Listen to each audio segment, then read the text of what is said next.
سکی و محیای و مماتی للہ رب العالمین صدق اللہ العلی العظیم و صدق رسولہ النبی الامی الکریم ان اللہ و ملائکتہ یصلون علی النبی یا ایھا الذین آمنوا صلوا علیہ وسلموا تسلیما۔ محبت کے ساتھ درود و سلام۔ الصلاۃ والسلام علیک یا سیدی یا رسول اللہ وعلی آلک واصحابک یا سیدی یا حبیب اللہ۔ الصلاۃ والسلام علیک یا سیدی یا رسول اللہ وعلی آلک واصحابک یا سیدی یا حبیب اللہ۔ حضرات محترم برادران اسلام، اللہ تعالیٰ کا لاکھ لاکھ شکر ہے جس کے فضل و کرم سے ہم آج جمعۃ مبارک کی ان پاکیزہ گھڑیوں میں حاضر ہیں، اور آج سب سے بڑی سعادت اور خوش قسمتی کی بات یہ ہے کہ آج جمعہ بھی ہے، وقوف عرفہ بھی ہے اور حج بھی ہے، تو یہ ڈبل جو سعادتیں ہیں اللہ پاک نے ہم سب کو عطا فرمائی ہیں، اور حج اکبر کی سعادت حجاج کرام حاصل کر رہے ہیں۔ اللہ تعالیٰ سے دعا ہے کہ اللہ تعالیٰ ان سب کے حج کو قبول فرمائے، ان کے حج کو حج مبرور فرمائے، اور ان کے صدقے ہم سب پر اپنا فضل و کرم فرماتے ہوئے ہمارے صغیرہ و کبیرہ گناہوں کو معاف فرمائے، اور ہم سب کو بھی اس طرح کے مناظر تا دم حیات دیکھنے کی توفیق عطا فرمائے۔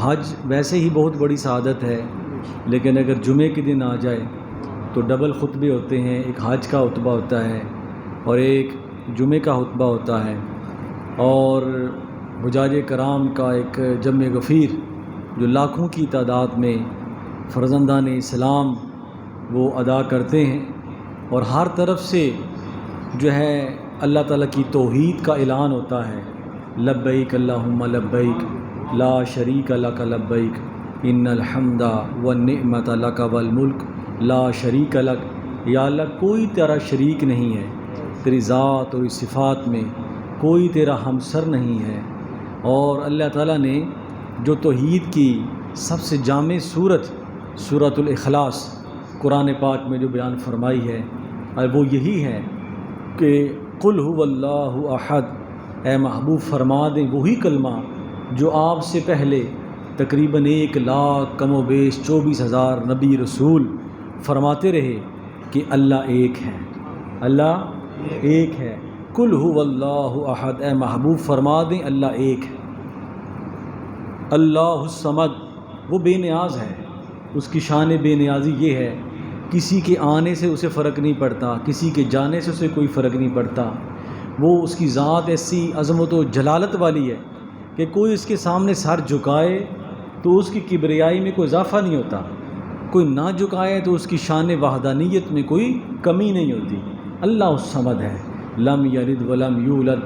اور اے محبوب، یہ جو انسان اللہ پاک نے بنائے ہیں یہ ان کی شان ہے کہ وہ باپ بھی بنتے ہیں، اولادیں بھی ہوتی ہیں، لیکن رب اس چیز سے پاک ہے، نہ وہ جنا گیا ہے نہ وہ جنتا ہے، بلکہ وہ ہر چیز کو پیدا کرنے والا ہے، تخلیق کرنے والا ہے۔ انسان، شجر، حجر، نباتات، یہ پہاڑ، یہ گلستان، یہ خوبصورتی، یہ آسمان، تحت الثری تک کتنی نعمتیں ہیں، آسمان کے اوپر جتنی نعمتیں ہیں، یہ جنت، دوزخ، یہ ملائکہ، یہ سارا جو اللہ تعالیٰ نے ایک منظر بنایا ہے یہ سب اسی کا پیدا کردہ ہے، اس کو کسی نے پیدا نہیں کیا۔ لم یلد ولم یولد ولم یکن لہ کفوا احد، اور اس کا کوئی ہم پلہ نہیں، اس کا کوئی ہم سر نہیں، کوئی یہ دعویٰ کر سکے۔ بڑے بڑے آئے نمرود جیسے جو کہتے تھے کہ میں اللہ ہوں اور میں جو ہے وہ میری پرستش کی جائے، تو حضرت ابراہیم علیہ السلام، بڑے بڑے نمرود، بڑے بڑے فرعون، بڑے بڑے جو ہے وہ شداد آئے، لیکن سارے اس کی کبریائی کے سامنے پست ہو گئے، ختم ہو گئے ہمیشہ کے لیے۔ اس وحدہ لا شریک کا جو نام ہے وہ ازل سے ہے، اور جتنی اس کی جو ہے وہ شان عظمت ہے وہ وہاں تک اس کا نام ہے، نہ ختم، ہر چیز کو فنا ہے، رب کے نام کو فنا نہیں، وہ باقی ہے۔ تو نمرود نے جب یہ کہا کہ میں اللہ ہوں، تو حضرت ابراہیم علیہ السلام کو آپ کے سامنے پیش کیا گیا اور یہ کہا گیا یہ تو نہیں مانتا آپ کی خدائی کو۔ دیکھیں نبی ہوتا ہے، وہ ماں کے بطن میں بھی نبی ہوتا ہے، وہ عرش معلیٰ پر بھی نبی ہوتا ہے، عالم ارواح پر بھی نبی ہوتا ہے. اس لیے تو حضرت اسماعیل علیہ السلام چھوٹے سے تھے، تو آپ کو جب کہا گیا کہ میں نے آپ کا سر اللہ کی بارگاہ میں پیش کرنا ہے، تو آپ نے فرمایا جیسا آپ کو حکم دیا گیا ہے. یعنی آپ کو پتہ کہ میرا باپ اپنی طرف سے کوئی بات نہیں کرتا. تو حضرت ابراہیم علیہ السلام کو جب نمرود کے سامنے پیش کیا گیا تو اس نے کہا کہ آپ مجھے خدا نہیں مانتے؟ فرمایا میں تو اس خدا کو مانتا ہوں جو زندوں کو مارتا ہے اور مردوں کو زندہ کر دیتا ہے. تو نمرود نے کہا یہ کام تو میں بھی کر لیتا ہوں. اس نے ایک پھانسی والے بندے کو چھوڑ دیا اور جس کو چھوڑنا تھا اسے پھانسی دے دی، اسے مروا دیا. اس نے کہا یہ تو کام میں بھی کر سکتا ہوں. حضرت ابراہیم علیہ السلام چاہتے تو جواب دے سکتے تھے کہ جس کو مارا ہے اسے زندہ کر کے دکھا، کہہ سکتے تھے، لیکن آپ کو پتہ تھا کہ میرے رب کی نشانی اتنی ہے، یہ کس نشانی کا جواب دے گا. آپ نے فرمایا اچھا میرا رب وہ ہے جو سورج کو مشرق سے نکالتا ہے، مغرب میں غروب کر دیتا ہے. اگر تو خدا ہے تو سورج کو مغرب سے نکال کے دکھا. اب قرآن پاک جو ہے یہاں جو الفاظ بیان کرتا ہے وہ یہ ہے کہ وہ حیران رہ گیا. اللہ پہلی جو دلیل حضرت ابراہیم علیہ السلام نے پیش کی تھی اس کا جواب دے سکتے تھے کہ جس کو مارا ہے اسے زندہ کر کے دکھا، وہ وہی ختم ہو جاتا. لیکن آپ نے فرمایا میرے رب کی تو بے شمار نشانیاں ہیں، ہر قدم پر اس کی نشانی ہے، یہ کس کا جواب دے گا؟ تو آپ نے فرمایا سورج کو مغرب سے نکال کے دکھا. اب یہ کام تو نہ کر سکا. اس نے کہا یہ تو میرے سامنے اکڑ گیا ہے. اب حضرت ابراہیم علیہ السلام کے لیے چیخا جلائی گئی تاکہ ان کو آگ میں پھینکا جائے. تو وہ سارا واقعہ آپ سنتے ہیں. مقصد یہ ہے کہ حضرت ابراہیم علیہ السلام آپ کو توحید کی خاطر اور اپنے صحیح مشن کی خاطر کیسے کیسے معاملات سے گزارا گیا، کیسی کیسی قربانیوں سے گزارا گیا، کیسے کیسے حالات سے گزارا گیا. تاریخ پڑھیں تو ایسی ایسی مشکلات سے. لیکن اللہ پاک نے فرمایا جب بھی میں نے اپنے بندے حضرت ابراہیم علیہ السلام کو آزمایا تو حضرت ابراہیم علیہ السلام نے یہ نہیں فرمایا یا اللہ میں تیرا نبی ہوں، میں تیرا رسول ہوں. نبی اور رسول کا پروٹوکول ہونا چاہیے. نبی اور رسول کا پروٹوکول یہی ہوتا ہے کہ رب جیسے کہتا ہے وہ ویسا کر دیتا. بندے کا پروٹوکول یہی ہے کہ جو رب کہے. دیکھیں نا سیاسی لیڈر کہتے ہیں آؤ سڑکوں پر آ جاؤ، ڈنڈے کھاتے ہیں لوگ، جوتے کھاتے ہیں، لتر کھاتے ہیں، لیکن شرم نہیں آتی. لیکن رب کہے حی علی الصلاۃ حی علی الفلاح، آؤ میری طرف، تمہیں پاکیزہ ماحول دوں گا، تمہیں پاکیزہ زندگی عطا کروں گا. تو وہاں کتنے لوگ ہوتے ہیں؟ کیا اتنے لوگ ہوتے ہیں جتنے دوسرے جلسوں میں ہوتے ہیں؟ نہیں ہوتے. تو کہاں سے آئے صدا لا الہ الا اللہ؟ تو حضرت ابراہیم علیہ السلام نے فرمایا تو توحید کیا کیسی کیسی تکلیفوں سے گزارا پڑا. تو میرا رب مشرق سے نکالتا ہے تو مغرب سے نکال. چیخا تیار ہو گئی.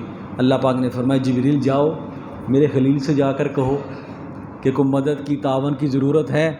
تو آپ نے فرمایا آج مجھے کسی تعاون کی ضرورت نہیں، آج میں اس پروردگار کی اس نعمت کا اور اس فضل کا منتظر ہوں جس کا وعدہ اس نے اپنے بندوں سے کیا ہے. اب یہ نہیں کہ اللہ تعالیٰ بندوں کو آزماتے ہیں تو دیتے کچھ نہیں. وبشر الصابرین، صبر کرنے والوں کے لیے بشارت ہے. جو بندہ اس کی عطا کردہ نعمتوں، عطا کردہ یا نازل کردہ مصیبتوں پر صبر کرتا ہے نا کہ یہ میرے رب کی طرف سے. حضرت علی شیر خدا سے پوچھا گیا کہ حضور کیسے پتہ چلے کہ یہ جو مصیبت آئی ہے یہ اللہ کی طرف سے ہیں یا پھر کوئی دنیا کی طرف سے ہے؟ آپ نے فرمایا اگر مصیبت میں اللہ یاد آئے تو سمجھو یہ رب کی طرف سے. بندہ کہتا ہے یار مجھ پہ مصیبت آئی ہے، چلو یار اللہ کو یاد کریں، اللہ سے معافی مانگے، سمجھو یہ میرے رب نے بھیجی ہے. اس کے بعد جو انعام ملتا ہے، اس کے بعد جو بندے کو اجر ملتا ہے وہ بے شمار ہوتا ہے. بندے کی ساری تھکاوٹ دور ہو جاتی ہے، بندے کا سارا جو ہے وہ اس کی مصیبت بیماری دور ہو جاتی ہے. تو فرمایا کہ چیخا میں پھینکے گئے. تو حضرت ابراہیم علیہ السلام جب چیخا میں پھینکے گئے نا تو نمرود نے بڑی اونچی عمارت بنوائی تھی کہ میں دیکھوں کہ ابراہیم جلتا کیسے ہے. جب اس نے دیکھا تو اس نے کہا لوگوں یہ کیا ہو گیا؟ ابراہیم آگ میں نہیں، وہ تو ایک باغ میں بیٹھا ہوا ہے، وہ تو گلدستے میں بیٹھا ہوا ہے، اسے تو آگ نہیں جلا رہی. یہاں بڑا عجیب و غریب واقعہ آتا ہے حدیث پاک میں، بخاری شریف میں بھی آتا ہے. دیکھیں جو نیک روحیں ہوتی ہیں نا، چاہے وہ جانوروں میں ہوں چاہے وہ انسانوں میں ہوں، وہ نیک ہی کام کرتی ہیں، وہ سعادت والے کام کرتی ہیں. بلبل آئی اور اس نے آ کر کیا کیا کہ اپنا چونچ میں چھوٹا سا پانی کا قطرہ لے کر آتی اور آ کر چیہا کو بجھانے کی کوشش کرتی. تو اس کی سہیلیوں نے کہا کہ اے بلبل، اس ایک قطرے سے یہ آگ بجھنے والی تو نہیں. تو جاتی ہے پھر پانی بھر کے چونچ میں لاتی ہے، قطرہ پھینک دیتی ہے. تو اس نے پتہ کیا کہا؟ اس نے کہا بجھا تو نہیں سکتی، لیکن جب تک دنیا ہے قائم ہے بجھانے والوں میں نام آ جائے گا.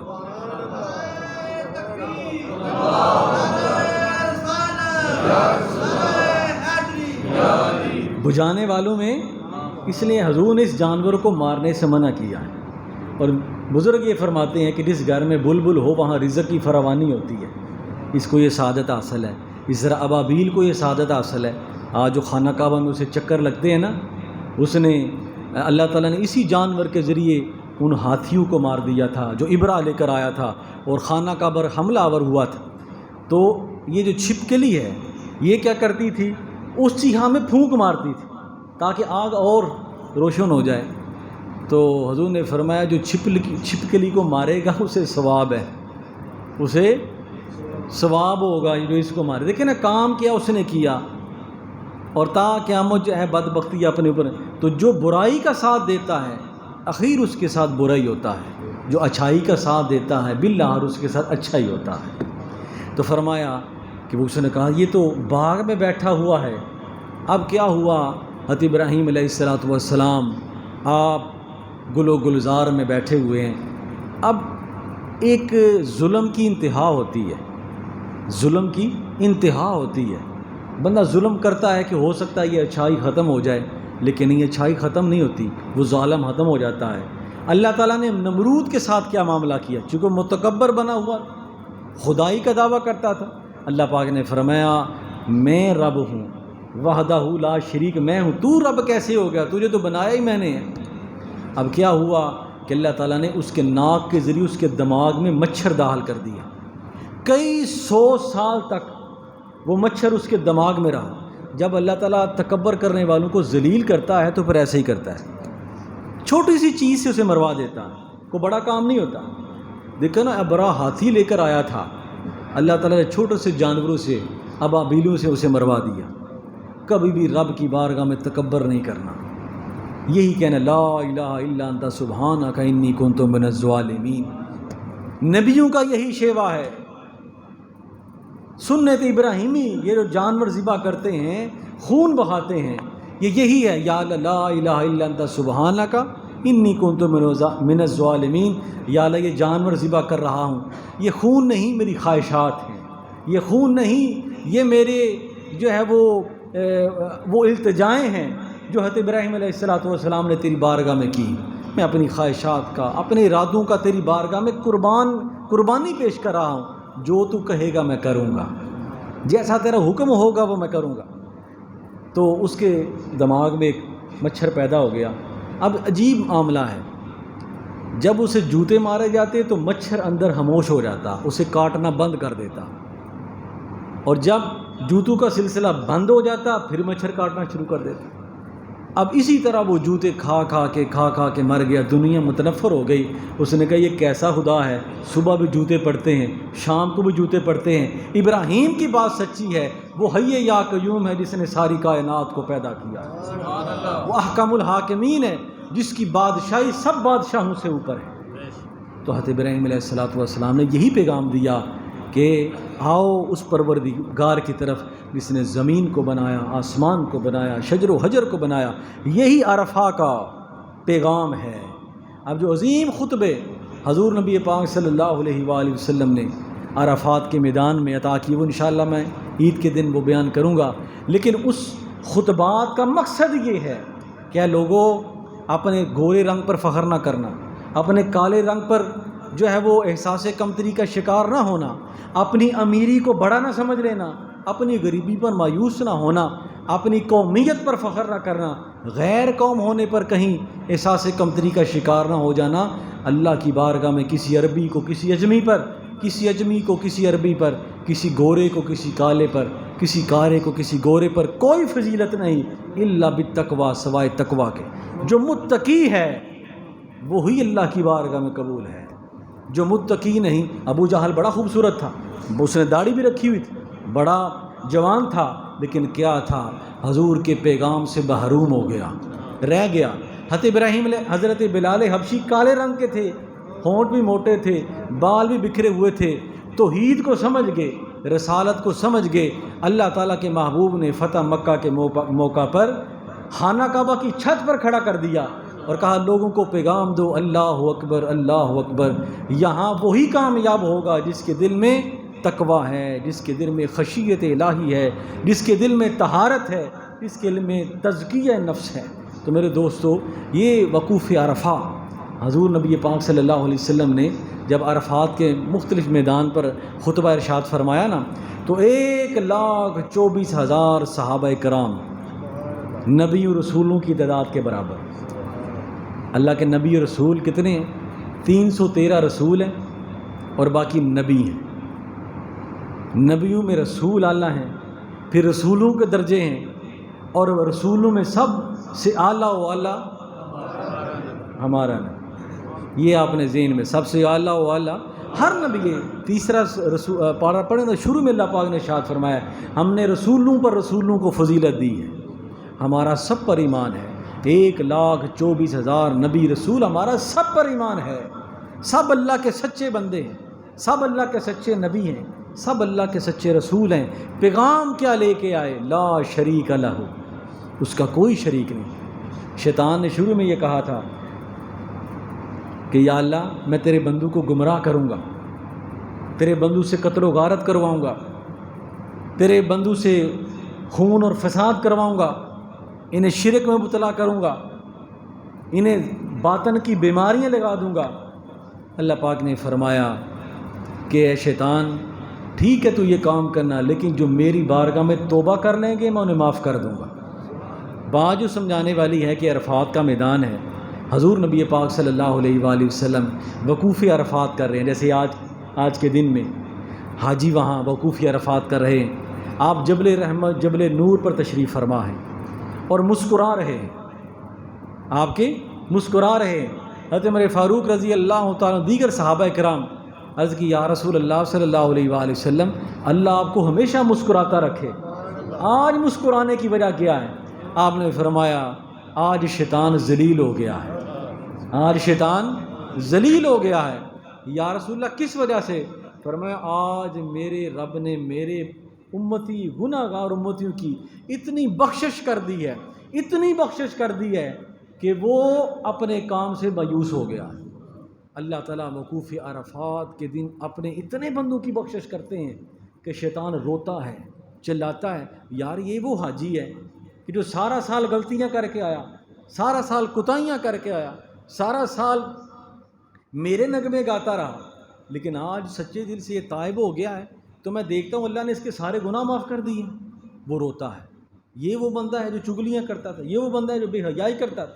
تو اللہ تعالیٰ وقوف عرفات کے دن اپنے گناہ گار بندوں کی، ان کے لیے بھی اور ہم گناہ گاروں کے لیے بھی، اس لیے آج کا دن جمعے کے بعد بھی، رات کو بھی، کل بھی، پرسوں بھی، یہ ایام حج کی جو راتیں ہوتی ہیں ان کو جاگنے کی کوشش کریں، تہجد کی نماز پڑھنے کی کوشش کریں، نہیں تو 5 نمازوں کے بعد ہی اللہ تعالیٰ کی بارگاہ میں سچے دل سے اپنے گناہوں کی جو ہے وہ معافی مانگے، اللہ تعالیٰ قبول فرما لیتے ہیں۔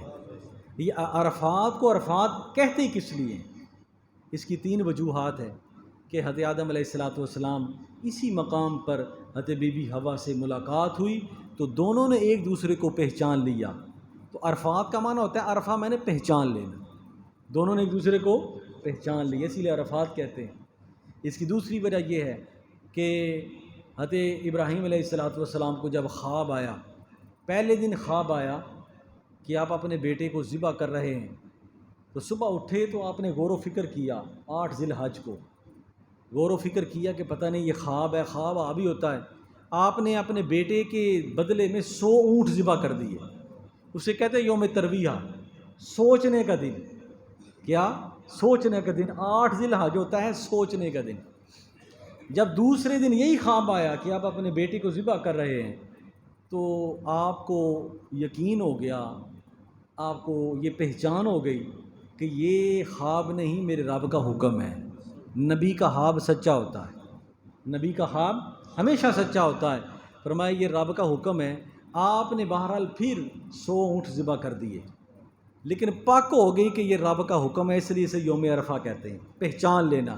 اور جب تیسرے دن بھی یہی خواب آئی تو فرمایا اب یہ پک نہیں، اب یہ سچ ہو گیا، میں نے اپنے بچے کو ذبح کرنا ہی کرنا ہے. اس دن کو یوم النحر کہتے ہیں، قربانی کا دن. تو میرے دوستو، جب قربانی پیش ہونے لگی تو اللہ پاک نے فرمایا جبریل میری بندگی دیکھنی ہے. بندگی کسے کہتے ہیں؟ میرا بندہ مجھے راضی کیسے کرتا ہے. اب فرشتے ان کی شادیاں نہیں ہوتی، وہ بس جو سجدہ کر رہا ہے وہ سجدہ ہی کر رہا ہے، جو رکوع کر رہا ہے وہ رکوع کر رہا ہے. جبریل جب میں نے انسان کو پیدا کرنا چاہا تو تم نے کہا تھا، فرشتوں نے کہا تھا یا اللہ تو ایسی مخلوق کو پیدا کر رہا ہے کہ جس کی آنکھیں ہوں گی، زبان ہوگا، پیٹ ہوگا، جس کی خواہشات ہوں گی، یہ دنیا میں قتل و فساد کرے گا، فتنہ فساد کرے گا. اور میں نے تمہیں یہ کہا تھا انی اعلم ما لا تعلمون، جو میں جانتا ہوں تم نہیں جانتے. میں رب ہوں، میں مالک ہوں. تمہیں پتہ ہے کہ اس مخلوق میں میں کیسے کیسے فرد پیدا کروں گا. جبریل جاؤ، آج ایک باپ میرے کہنے کے اوپر اپنے بیٹے کو ذبح کر رہا، اور کیسا بیٹا کہ جو اس کو کئی سالوں کے بعد عطا ہوا ہے. یہ نہیں کہ اس کے ڈھیر سارے بچے ہیں، نہیں، کئی سالوں کے بعد اسے عطا ہوا ہے اور اس اپنے بچے کو ذبح کر رہا ہے. جاؤ جا کر دیکھو. اب یہ جو ہم تکبیر پڑھتے ہیں، ہر نماز کے بعد ہم ایام تشریق کی تکبیرات پڑھیں گے جو کل ہفتے سے فجر کے بعد شروع ہوں گی اور بدھ کی عصر تک چلیں گی. ہر نماز کے بعد 3 دفعہ اللہ اکبر، اللہ اکبر، لا الہ الا اللہ، اللہ اکبر، اللہ اکبر وللہ الحمد. یہ 23 نمازیں پڑھتے ہیں. اس تکبیر کے پیچھے بھی ایک کہانی ہے. یہ حج کا جو ہر رکن ہے نا، حج کا ہر مزاج، حج کی ہر بات، اس کے پیچھے یا یادگار ابراہیمی ہے یا یادگار محمدی ہے. سمجھ آ گئی؟ تو حضرت ابراہیم علیہ السلام آپ نے جب وہ چھری پکڑی نا تو آپ نے فرمایا بسم اللہ. آپ نے فرمایا اللہ کے نام سے شروع کرتا جب چھری پکڑ. حضرت ابراہیم علیہ السلام نے فرمایا اللہ اکبر. اب اس بات کو بھول گئے ہیں، باپ بیٹے کی جو گفتگو ہے اسے بھول گئے ہیں. بکرا یاد رہ گیا، دمبا یاد رہ گیا، جانور وہ بھی کرنا ہے ہم نے، لیکن قربانی سے پہلے کیا ہوا؟ یہی تکبیر اگر قربانی کرنے والا پڑھ دے تو اس کی طرف سے کافی ہے. یہی پڑھ لے، یہ پڑھ لے، سورہ اخلاص پڑھ لے، ہیں جی، یہ پڑھ لے، کوئی بھی تکبیر آتی ہو وہ پڑھ لے. تو فرمایا کہ باپ نے کہا بسم اللہ، بیٹے نے کہا اللہ اکبر. حضرت جبرائیل علیہ السلام کو اللہ پاک نے فرمایا جاؤ، میرا بندہ اپنے بیٹے کو میرے حکم پر قربان کر رہا ہے. تو جب حضرت جبرائیل علیہ السلام نے یہ منظر دیکھا کہ وہ بچہ کہ جو اس پیرانہ سالی میں عطا کیا گیا ہے اس کو ذبح کر رہے ہیں، تو حضرت جبرائیل علیہ السلام نے فرمایا، انہوں نے کہا بسم اللہ اللہ اکبر. حضرت جبرائیل علیہ السلام نے فرمایا لا الہ الا اللہ اللہ اکبر. یا اللہ تو تیری ہیں، تو ہی جانتا ہے. فرمایا اسے بندگی کہتے ہیں، اسے بندگی کہتے ہیں. جاؤ دیکھو، جا کر دیکھا. فرمایا میرا بندہ میرے بندے کو میری رضا کے لیے قربان کر رہا ہے. یہ جو ہم تکبیر پڑھتے ہیں یہ اللہ کے خلیل حضرت اسماعیل، حضرت ابراہیم اور حضرت جبرائیل کے ملے جلے جملے ہیں. بسم اللہ اللہ اکبر، لا الہ الا اللہ اللہ اکبر. یہ جو جملے ہیں تینوں ہستیوں کے. فرمایا جبریل پہلے دیکھ کے آؤ. یا اللہ دیکھ لیا، چھری چرنے والی ہے. فرمایا پھر جنت پہ جاؤ، وہاں سے ایک دمبا لے کر اسماعیل کو ہٹاؤ اور وہاں یہ دمبا رکھ دو تاکہ لوگوں کو پتہ چل جائے کہ میرے بندے نے میری خاطر اپنے بچے کو قربان کر دیا. لیکن وہ بظاہر قربان نہیں ہوا چونکہ حکم خام میں تھا. حضرت جبرائیل علیہ السلام کی سپیڈ پہ بھی قربان جائیں. پہلے دیکھنے آئے، پھر واپس گئے، دمبا لے کر آئے، نیچے رکھا، ہیں جی، اور چھری بھی دیکھیں وہ اللہ کے حکم کی پابند ہے، اسماعیل پر رکھتے ہیں تو نہیں چلتی، پتھر پر رکھتے ہیں تو پتھر کو کاٹ دیتی ہے۔ یہ کیسی عجیب بات ہے، ہر چیز کا حکم جو ہے وہ رب کی طرف سے ہوتا ہے۔ تو فرمایا کہ اس لیے حضرت علامہ اقبال نے ارشاد فرمایا تھا کہ غریب و سادہ و رنگین ہے داستان حرم، غریب و سادہ و رنگین ہے داستان حرم، ابتدا ہے اسماعیل نہایت اس کی حسین، ابتدا ہے اسماعیل نہایت اس کی حسین۔ ایک نبی نے اس میدان میں اپنے بیٹے کو قربان کیا، لیکن بظاہر قربانی نہیں ہوئی، دمبا قربان ہو گیا۔ ایک نبی نے اپنا بیٹا میدان کرب و بلا میں قربان کیا، وہ بھی شہزادہ بے مثال ہے، یہ بھی شہزادہ بے نظیر و بے مثال ہے، لیکن فرق صرف یہ ہے وہ خلیل کی قربانی ہے جو بظاہر نہ ہوئی اور سنت ایسی جاری ہو گئی۔ یہ کعبے کی جو رونق ہے یہ قربانیوں کا صلہ ہے، تو بظاہر قربانی نہ ہوئی۔ ایک طرف حسین کی قربانی ہے، خود بھی قربان ہو گئے، اپنے بچے بھی قربان کر دیے، اپنی مستورات بھی قربان کر دیں۔ ایک منا کا مزدلفہ کا میدان قربانیوں کی داستان پیش کرتا ہے، ایک میدان کرب و بلا کا میدان قربانیوں کی داستان پیش کرتا ہے۔ مقصد یہی ہے، قل هو اللہ احد، اے محبوب فرما دیں اللہ ایک ہے، جو میری ذات پہ اپنے آپ کو قربان کر دیتا ہے پھر ہم اسے مرنے نہیں دیتے۔ غریب و سادہ و رنگین ہے داستان حرم۔ دوستو باتیں کرنی بڑی آسان ہیں، یہ داستانیں جب ہم پڑھتے ہیں پڑھا کریں کہ کیا ہوا تھا۔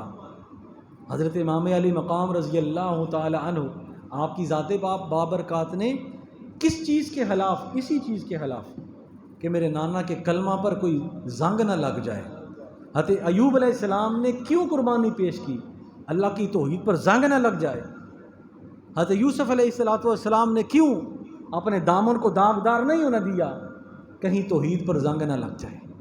میرے دوستو ہمارا ہر عمل ایسا ہونا چاہیے کہ توحید پر زنگ نہ لگے، وحدت پر زنگ نہ لگے، اور وہ واحد ہے اور ہمیں بھی ایک ہونے کا حکم دیتا ہے۔ فرمایا جس طرح میں ایک ہوں، اے امت مسلمہ تم بھی ایک ہو جاؤ۔ آج ہمارا سب سے بڑا المیہ یہ ہے، ہم ایک ہوتے ہوئے بھی ایک نہیں ہیں۔ اتنے اسلامی ملک، اتنا سب کچھ ہونے کے باوجود بھی ہماری آواز اس لیے نہیں بنتی کہ ہم نے ایک ہونا چھوڑ دیا ہے۔ حضور نبی پاک صلی اللہ علیہ وآلہ وسلم نے یہی حجۃ الوداع کے موقع پر ارشاد فرمایا، اے مسلمانوں آپس میں بھائی بھائی بن جاؤ، آپس میں بھائی بھائی بن جاؤ۔ آج بھائی بھائی کو کاٹنے کی کوشش کرتا ہے، ایک ایک مرلے پر ایک ایک کی جان کی ذبح کر رہے ہیں، گلا گھونٹ رہے ہیں، اپنے خاندانوں کو تباہ کر رہے ہیں۔ اس لیے کوشش یہ کریں حج کے موقع پر کہ آئیں ہم اپنی تنگ نظریوں کو دور کریں، آئیں ہم اپنے دلوں کو ملانے کی کوشش کریں، اپنے آپ اندر محبت پیدا کرنے کی کوشش کریں۔ حج کا ایک مقصد یہ بھی ہے، دیکھیں مختلف نسلوں کی، مختلف ملکوں کے قومیں، کوئی افغانستان سے ہے، کوئی پاکستان سے ہے، کوئی یورپ سے آ رہا ہے، ایک ہی عمارت کے گرد چکر لگا رہا ہے۔ کوئی اللہ اکبر کہہ رہا ہے، کوئی اللہ از گریٹسٹ کہہ رہا ہے، کوئی اللہ اکبر کہہ رہا ہے، اپنی اپنی زبان میں اس خدا کو پکارا جا رہا ہے ایک ہی لباس میں۔ فرمایا میں واحد ہوں تم بھی ایک ہو جاؤ۔ حضور نے فرمایا کونوا ملتا واحدہ، ایک ملت بن جاؤ۔ ہمارا شرازہ اس لیے بکھر گیا ہے، کشمیر ہمیں اس لیے نہیں ملتا، فلسطین ہمیں اس لیے نہیں ملتا کہ 55 اسلامی ملک ہیں، لیکن اتنے اسلامی ممالک ہونے کے باوجود ہم اکٹھے نہیں ہیں، اور جو قوم اکٹھی نہیں ہوتی وہ ایک ایک کر کے بکھر جاتی ہے، غیر اسے کھا جاتے ہیں۔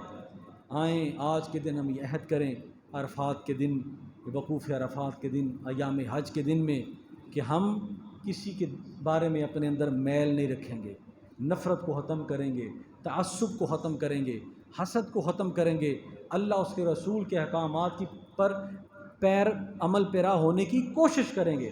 ہمارا کام ہے کوشش کرنا، کوشش کریں گے۔